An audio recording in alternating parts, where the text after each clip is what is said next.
है दोस्तों, क्या आप इनको जानते हो? ऐसा कोई देशवासी नहीं है जो इनके बारे में न जानता हो।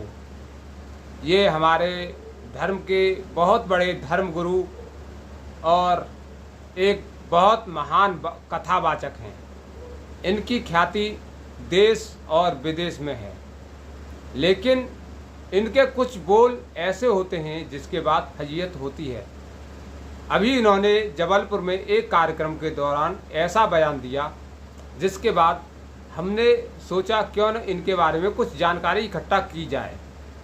तो जब हमने इनके बारे में जानकारी इकट्ठा करने की कोशिश की तो हैरान कर देने वाली सच्चाई सामने आई। जो इन ठाकुर जी महाराज ने बयान दिया है, उसके बाद हमने सोचा शायद जो बयान ये दे रहे हैं, जो सामने जनता को बता रहे हैं, हो सकता है ये भी अपने आचरण में ला रहे हों और अपनी निजी जिंदगी में उन सभी कार्यों को उपयोग में ला रहे हों, लेकिन कहानी इसके बिल्कुल उलट निकली। दरअसल देवकीनंदन ठाकुर जी महाराज के बारे में हमें जो जानकारी प्राप्त हुई वो हैरान कर देने वाली थी। जो उन्होंने बयान दिया उसके बिल्कुल उलट थी। तो पहले हम देवकीनंदन ठाकुर जी महाराज के बारे में कुछ आपको बताना चाहेंगे।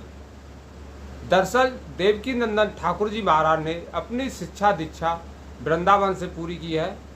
वह 6 वर्ष की आयु में ही घर छोड़कर वृंदावन आ गए और वहाँ पर इन्होंने शिक्षा दीक्षा ली, जिसमें इन्होंने शिव विवाह, राम कथा, भागवत जैसे पुराणों के बारे में जानकारी ली और उनकी कथा कहना प्रारंभ कर दिया।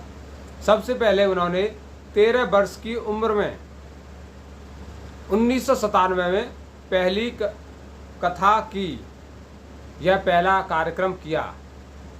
उसके बाद लगातार निरंतर वह प्रगतिशील रहे। उन्होंने भारत में ही नहीं बल्कि विदेशों में भी अपनी बड़ी पहचान बनाई है। अभी जबलपुर में एक कार्यक्रम के दौरान उन्होंने ऐसा बयान दिया जिसके बाद शायद हिंदू उनके इस कहने के अनुसार उस आचरण को करें, लेकिन देवकीनंदन ठाकुर जी महाराज ने जो बयान दिया है और उस पर अब भी अडिग हैं, उसके विपरीत बिल्कुल कार्य कर रहे हैं। देवकीनंदन ठाकुर जी महाराज ने सभी हिंदुओं से अपील की है कि सभी हिंदुओं को ज़्यादा से ज़्यादा बच्चे पैदा करने चाहिए।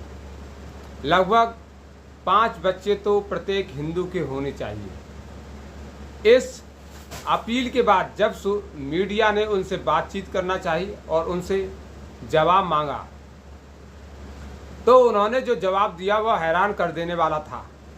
देवकीनंदन ठाकुर जी महाराज ने बताया कि हमारी जनसंख्या 100 करोड़ के लगभग है, वहीं दूसरे धर्म के लोगों की जनसंख्या 30 करोड़ है। जो 30 करोड़ लोगों की जनसंख्या है वह 100 करोड़ लोगों को टारगेट करते हैं।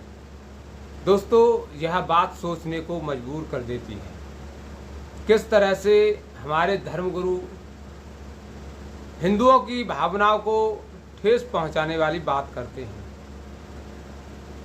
दोस्तों, इसीलिए उन्होंने कहा कि हमें ज़्यादा से ज़्यादा बच्चा पैदा करने की ज़रूरत है, जिससे कि हमारी जनसंख्या में वृद्धि हो और ये लोग हमें टारगेट ना कर सकें। दोस्तों, इस पर विचार करना चाहिए। क्या देवकीनंदन ठाकुर जी महाराज ने यह जो बयान दिया है वह हिंदू धर्म के लोगों के हित में है? दोस्तों, जब हमने यह जानकारी करने की कोशिश की कि शायद ऐसा तो नहीं कि देवकीनंदन ठाकुर जी महाराज के पास भी 10 बच्चे हों, तो जानकारी इकट्ठा करने के बाद हमें पता चला कि ये कहानी तो बिल्कुल उलट है। देवकीनंदन ठाकुर जी महाराज के पास एक बेटा है और देवकीनंदन ठाकुर जी महाराज की हर वर्ष की इनकम 6 से 7 करोड़ होती है। देवकीनंदन ठाकुर जी महाराज एक एक कार्यक्रम के 10 से 12 लाख रुपए चार्ज करते हैं। यानी अगर 8 दिन का कार्यक्रम है तो 1.5 लाख पर डे, बहुत मोटी रकम होती है जो ये चार्ज करते हैं। आप हिंदू धर्म को आगे बढ़ाने की बात कर रहे हो और पैसे ले रहे हो एक एक कार्यक्रम में मोटी रकम 10 से 12 लाख रुपए, जो प्रतिदिन का एवरेज अगर लगाया जाए तो 1,50,000 रुपये बैठता है। दोस्तों, इस पैसे का देवकीनंदन ठाकुर जी महाराज करेंगे क्या? कभी सोचा है? नहीं सोचा होगा, क्योंकि आप तो भगवान की भक्ति करने जा रहे हो और आपको रास्ता बताया जा रहा है, आपसे कहा जा रहा है मोह माया से दूर रहिए, ये सभी प्रपंच हैं, आपको मुक्ति का मार्ग ये मोह माया नहीं देने वाली। ये जो लक्ष्मी है ये नरक का द्वार खोलती है। ऐसी बातें आपको बताई जाएंगी और आप विश्वास कर लोगे। क्या आपने कभी सोचा है कि अगर आपके पास पैसा न हो तो आपकी इज्जत कहाँ होगी? कभी सोचा नहीं हुआ? सोचो और इस बात पर विचार करो। अब हम उस मुद्दे पर आते हैं जिस पर हम बात करने के लिए बैठे हुए हैं और जिस पर चर्चा करनी चाहिए। क्या आपको लगता है कि आप 5 बच्चे पैदा करने के बाद उनको अच्छे से पाल पोस सकते हैं, या फिर दूसरे धर्मों की तरह अपने बच्चों को पंचर वाला बनाना चाहेंगे, कबाड़ा खरीदने वाला बेचने वाला बनाना चाहेंगे? यह सोचना आपके ऊपर है, क्योंकि देवकीनंदन ठाकुर जी महाराज के पास तो एक बच्चा है, वह भी किसी अच्छे स्कूल में पढ़ रहा होगा। अगर नहीं पढ़ रहा है तो पढ़ेगा। उस स्कूल में पढ़ने तो नहीं जा रहा जिस स्कूल में आपके बच्चे पढ़ रहे हैं।